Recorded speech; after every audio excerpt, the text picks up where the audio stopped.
Hello বন্ধুরা, review ইনসেটে তোমাদের আবার স্বাগত। চলে এসেছি বাংলা ওয়েব সিরিজ দাদুর কীর্তির পার্ট টুর এক্সপ্লেনেশন নিয়ে। পার্ট ওয়ানে তোমরা অনেক ভালোবাসা দেখেছো, তার জন্য অনেক ধন্যবাদ। তো চলে এসেছি তার পার্ট টুর এক্সপ্লেনেশন নিয়ে। অনেক ভালো ভালো কমেন্ট করেছো তোমরা পার্ট ওয়ানে। তো পার্ট টু শুরু করার পরে তোমাদের কাছে অনুরোধ, আমার ভিডিওটি ভালো লাগলে লাইক করে দেবে, সাবস্ক্রাইব তো করবে অবশ্যই, বেল আইকনটি অন করে রাখবে যাতে আবার নতুন কোনো ভিডিও দিলে যেন তোমরা খুব তাড়াতাড়ি সেটি দেখতে পারো। এবং সুন্দর একটি কমেন্ট করে দেবে প্লিজ, যাতে পরবর্তী ভিডিও করার জন্য যেন খুবই একটি আগ্রহ পাই, উৎসাহ পাই। তো পার্ট টু শুরু করছি। তো পার্ট টু শুরু করার পূর্বে দেখে নিচ্ছি পার্ট টুতে শেষে কী হয়েছিল।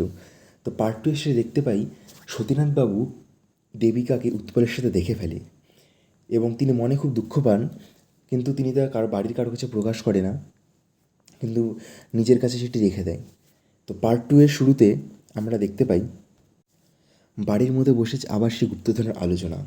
দেবিকা ফিরে আসে এবং বাড়ি আবার জমজমাট, সবাই গুপ্তধনের সেই রহস্য খোঁজার উপায় চলছে। তার মধ্যে হয় ছোট্ট একটি ভৌতিক ঘটনা, যে গল্প চলাকালীন হঠাৎ করে একটি দেওয়াল ঘড়ি পড়ে যায় এবং তাতে সবাই আরও বিস্মিত হয় এবং এই গুপ্তধনের আরও প্রকাশ জোরালো হয়ে ওঠে এবং এই চৌধুরী বাড়ি যে ভৌতিক সেটি আবারও প্রমাণ হয়। এর পরের একটি সিন আমরা দেখতে পাই নিখিলেশ একান্ত মনে রয়েছে এবং তার কাছে একটি ফোন আসে বারবার। প্রথমে তা ইগনোর করে, কিন্তু তারপরে যখন সে ধরে জানতে পারে এটি একটি নকশাল কমিটি, অর্থাৎ কমরেডদের কিছু একটি সমিতি যেখানকার কল। সেখানে ফোন করেছে সেখানকার প্রধান সংগঠক, মেন যে সেখানকার মেন কমরেড সমর ঘোষ। এবং দেখতে পাই সেই ভিডিওটিতে সমর ঘোষ কোনো একটি লোককে গুলি করে হত্যা করে এবং নিখিলেশ সেটিতে খুব ভীষণভাবে বিস্মিত হয়।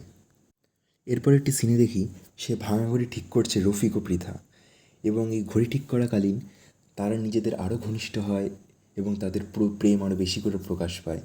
তারা একে অপরের কাছাকাছি হয় এবং তাদের মধ্যে হয় ভালোবাসার ছোট্ট খুব সুন্দর একটি প্রেমের মুহূর্ত। এরপর সিনে আমরা দেখতে পাই আবার বসে একটি ছোট্ট আসর, যেখানে রয়েছে পৃথা, রফিক, বিনি, পলাশ, বিনির হাজব্যান্ড। সেখানে হঠাৎ গল্প চলাকালীন কথা ওঠে প্ল্যানচেটের। তারা ভাবে এটি প্ল্যানচেট করবে যদি ভূত ডেকে আনা যায়, শিবনাথ চৌধুরীর আত্মাকে যদি ডেকে আনে তবে তার থেকেই শুনবে যে গুপ্তধন কোথায় রয়েছে। এবং ঘটনাটি খুব ইন্টারেস্টিং হয় এবং সে প্ল্যানে মদত দেওয়ার জন্য বিনির হাজব্যান্ডকে তারা রিকোয়েস্ট করে যেন সে কথাটি বাড়ির সবার সামনে, স্পেশালি দাদু সতীনাথবাবুর সামনে যে কথাটি যেন তুলে ধরে। এরপর একটি সিনে দেখি মৃণাল এসেছে সতীনাথবাবুর কাছে, হাতে কিছু কাগজ। গল্প চলাকালীন সে বাবাকে পরে জানায় শেষমেশ যে তিনি একটি ইল্লিগাল কাজের সাথে যুক্ত এবং সেই কাজটি ছিল একটি ইল্লিগাল কনস্ট্রাকশনের জমি নেওয়া, এবং যার ফলে তার বাড়িতে ইডির নোটিশ আসে। প্রথম দিকে সতীনাথবাবু সেটি শুনে খুব দুঃখ পায় ও রাগ হয়, কিন্তু মৃণালের মুখের দিকে তাকিয়ে তিনি তার কষ্ট ভুলে যায় এবং তার মৃণালকে নিজের কাছে ডেকে নেয় এবং দেখা যায় বাবা ও ছেলের মধ্যে খুব সুন্দর একটি মুহূর্ত। এরপর মৃণাল তার ছেলের কাছে যায় এবং তার ছেলেকে সব কিছু খুলে বলে তার সেই ইল্লিগাল কনস্ট্রাকশনের কথা, যেখানে সে ঘুষ নিয়েছিল এবং যার ফলে তার কাছে আসে ইডির নোটিশ। তো কথাটি বলে মৃণাল মনে মনে খুবই শান্তি পায় যে তিনি সব সত্যি কথা তার ছেলেকে ও তার বাবাকে বলে দিয়েছে, এবং সেখানে দেখতে পায় মৃণাল ও তার ছেলের মধ্যে খুব সুন্দর একটা মুহূর্ত। এরপরের দৃশ্য দেখি রফিক ও পৃথা মিলে যায় স্টোর রুমে এবং সেখান থেকে খুব ধুলোর মাঝখান থেকে খুঁজে পায় একটি খুব পুরনো একটি প্ল্যানচেট। অন্যদিকে আমরা দেখি নিখিলেশ বাড়ির সবার সামনে প্ল্যানচেটের কথাটি তুলে ধরেছে এবং সবাইকে জানায় প্ল্যানচেটের মাধ্যমে বা যদি কোনো তান্ত্রিকের মাধ্যমে শিবনাথ চৌধুরীর আত্মাকে যদি ডাকা যায় তাহলে খুব সহজেই আমরা পেয়ে যাব গুপ্তধনের খোঁজ। তাদের মধ্যে কিছু মতবিরোধ হয়, কিন্তু শেষমেশ রাজি হয় সবাই। তারপর বাড়িতে আসে তান্ত্রিক এবং শুরু হয়ে যায় প্ল্যানচেট তন্ত্র সাধনার মাধ্যমে সেই ঘোর সেই আয়োজন। সবাই খুব শান্ত মনে মোমবাতি জ্বালিয়ে একটি ভৌতিক পরিবেশ তৈরি হয় এবং সবাই গোল হয়ে বসে তান্ত্রিকের কথা মতো, এবং তাদের মনোযোগ করতে বলে সে প্ল্যানচেট বোর্ডের দিকে, যাতে শিবনাথ চৌধুরী যদি কিছু বলে তা যেন তারা বুঝতে পারে। এরপর হঠাৎ আমরা দেখি পৃথা হয়ে যায় ভৌতিক, হয়তো তার মধ্যে শিবনাথ চৌধুরী আত্মা ভর করে এবং সে কেমন জানি পাগলের মতো করতে থাকে, যাতে বাড়ির সবাই খুব ভয় পেয়ে যায়। কিছুক্ষণ পরে শান্ত করানো হয় এবং শেষে সে বলে দেয় সে অভিনয় করছিল। কিন্তু হঠাৎ কিছুক্ষণ পরেই রফিক হয়ে যায় আবার পাগল। সেও সেম করতে থাকে পৃথার মতন, তার চুল হয়ে যায় এবড়ো খেবড়ো এবং সে পাগলের মতো সব কিছু নষ্টভষ্ট করে দেয়, প্ল্যানচেটের বোর্ড ভেঙে দেয়। সবাই বুঝতে পারে হয়তো রফিকের মধ্যে ঢুকেছে সে শিবনাথ চৌধুরীর আত্মা, সব তছনছ করে দেয় সেই। হঠাৎ করে কোত্থেকে চলে আসে এক শিবনাথ চৌধুরীর লাঠি এবং সেটি উড়ে এসে লাগে রফিকের কপালে এবং জোর সে লাঠির আঘাতে হয় রফিকের রক্তপাত এবং রফি মাটিতে মূর্ছা যায়। পরে সবাই বুঝতে পারে হয়তো রফিক অভিনয় করছিল না, হয়তো এটা সত্যি শিবনাথ চৌধুরীর আত্মার কাজ।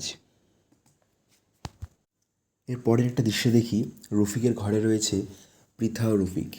রফিকের মাথায় ব্যান্ডেড এবং সে খুবই দুর্বল, তো তাই তার সাথে দেখা করতে যায় পৃথা এবং তাদের মধ্যে হয় কিছু গল্প আলাপ এবং সেই গল্প আলাপের মধ্যে তারা একে অপরের খুব ঘনিষ্ঠ হয়ে পড়ে এবং সেই মজার মুহূর্ত হচ্ছে হৈমন্তী চলে আসে সেই রুমে এবং সে ঘনিষ্ঠ অবস্থায় দেখে ফেলে পৃথা ও রফিককে একসাথে। এরপর শুরু করে হৈমন্তী রাগের বশে পৃথা রফিককে নিয়ে যায় বাড়ির হল ঘরে সবার সামনে এবং রাগের বশে সবার সামনে বলে সেই সব ঘটনার কথা এবং সবার সামনে রফিককে খারাপ প্রমাণিত করার চেষ্টা করে যে সে ইচ্ছা করে তার মেয়ে পৃথার সাথে খারাপ কিছু করছিল। বাড়িতে তখন এটি খুবই তুলকালাম অবস্থা। তো এই হঠাৎই তার মধ্যে আমরা দেখি সন্ধ্যাদেবীর মুখ থেকে রক্ত বেরোয়া শুরু হয় এবং তা দেখে বাড়ির সবাই খুবই বিস্মিত হয় এবং তাকে নিয়ে তার ঘরে চলে যায় এবং তার সবাই খুবই দুঃখিত ও বিস্মিত। সন্ধ্যাদেবীকে দেখতে ডাক্তার আসে এবং সেই রুমে তখন সবাই উপস্থিত এবং সবার সামনে ডাক্তার সবার সামনে জানায় যে সন্ধ্যাদেবীর অবস্থা খুব একটি ভালো নয়, তার হয়তো ব্রঙ্কাইটিস হয়েছে এবং তা শুনে সবাই খুব অবাক ও বিস্মিত হয় এবং বুঝতে পারে না কী করবে, এত শরীর কী করে খারাপ হলো সন্ধ্যাদেবীর। এরপরের দৃশ্য দেখি পৃথাকে রুমে নিয়ে গিয়ে হৈমন্তী খুব বকাঝকা করে রফিকের সাথে তার এই ঘনিষ্ঠতা নিয়ে এবং তার মধ্যে সেই মুহূর্তে রুমে চলে আসে হৈমন্তীর বর কাঞ্চন, কিন্তু সে তার মেয়েকে খুব সাপোর্ট করে এই নিয়ে। তা শুনে হৈমন্তী আরও রেগে যায় এবং পৃথাকে একটি জোরে তার গালে সজোরে থাপ্পড় মারে। এর পরের দৃশ্যে দেখি সন্ধ্যাদেবী ও সতীনাথবাবুর সাথে রুমে রয়েছে বিনি ও তার স্বামী নিখিলেশ। নিখিলেশ যেহেতু আগে নার্সের কাজ করতো, তো যার ফলে সে সন্ধ্যাদেবীর ব্রঙ্কাইটিসের জন্য একটি ঘরোয়া পদ্ধতিতে কিছু গরম জলের মধ্যে কিছু ওষুধপাতি দিয়ে একটি জিনিস নিয়ে আসে এবং তার ভাপ নিতে বলে যাতে সন্ধ্যাদেবীর ব্রঙ্কাইটিসের লক্ষণ যেন কিছুটা কমে এবং তার এই কাণ্ডকলাপে সতীনাথবাবু ও সন্ধ্যাদেবী খুব মনে মনে খুব খুশি হয়।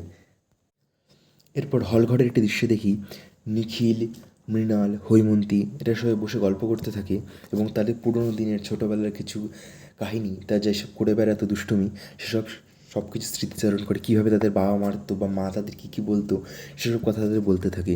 পুরনো কিছু গল্পের বইয়ের কথা, আরও যেসব জিনিস করতো সেসব কথা তুলে ধরে তারা। অন্য একটা দৃশ্য দেখি পৃথা তার বাবার সাথে বসে একান্তে কিছু গল্প করছে। তার বাবা খুবই সাপোর্টিভ, পৃথাকে সে কিছুই বকাঝকা করে না, বরঞ্চ মায়ের সব কাণ্ডকলাপে মায়ের প্রতি তার খুবই রাগ হয় এবং বাবা ও মেয়ে মিলে দুষ্টুমি করতে থাকে। অন্য একটা দৃশ্য দেখি উৎপলের সাথে দেবিকা যায় বাইরে দেখা করতে এবং তাদের বিশ্বভারতীতে পড়ার সময়কাল তাদের যে ভালোবাসা, তাদের প্রেম, এসব কিছু নিয়ে তাদের গল্প হয় এবং উৎপল দেবিকাকে অনুরোধ করে যেন সে তার কাছে আবার ফিরে আসে, কিন্তু দেবিকা রাজি হয় না, সে তার সেই স্বামীর কাছে ও তার ছেলেমেয়ের কাছে থেকে যেতে চায়। অন্য একটি দৃশ্য দেখি হৈমন্তী ও মৃণাল তারা চিলেকোঠার ঘর থেকে অনেক খুঁজে খুঁজে একটি বই খুঁজে পায়, তার বাবার বই কনিষ্ক। তাদের মতে গুপ্তধনের কিছু খোঁজ রয়েছে, হয়তো থাকতে পারে এই বইটির মধ্যে এবং সেখানেও দেখি মৃণাল তার বোন হৈমন্তীকে তার যে ইডির কাছে রিপোর্ট আসে সেসব কথা, তার ইলিগাল কনস্ট্রাকশন, ঘুষ নেওয়ার সব কথা সব কিছু বলে দেয় এবং বলে সে নিজেকে মনে মনে কিছু শান্ত হয়। তো সেখানেও দেখি মৃণাল ও হৈমন্তীর মধ্যে, দাদা ও বুনুর মধ্যে কিছু ভালোবাসার মুহূর্ত। এরপরে দেখি হলঘরে চলছে সে আবার গুপ্তধনের কথাবার্তা। পলাশ তখন মনে মনে ব্যস্ত সেই নিজস্বভাবে গুপ্তধনের পাঠুর ধারে। সে লাঠি টেনে নাড়াচাড়া করতে থাকে এবং ভাবে হয়তো লাঠির মধ্যে রয়েছে কিছু রহস্য এবং সেই রহস্যের সমাধান, হয়তো কিছু ক্লু পেতে পারে এই লাঠি থেকে। এবং সেই আগের হেয়ালি মতো সে বুঝতে পারে এই ক্লুয়ের সাথে রাজা কনিষ্কের কিছু সম্পর্ক রয়েছে।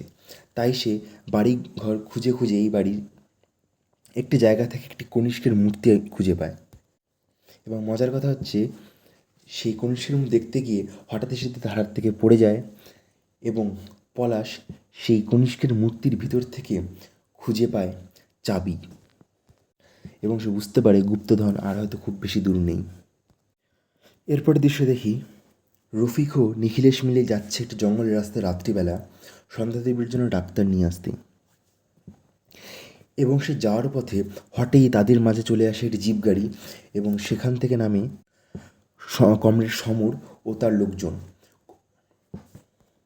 তারা হচ্ছে একটা নকশাল পার্টির লোক, যারা নিজেদের কমরেড মনে করে।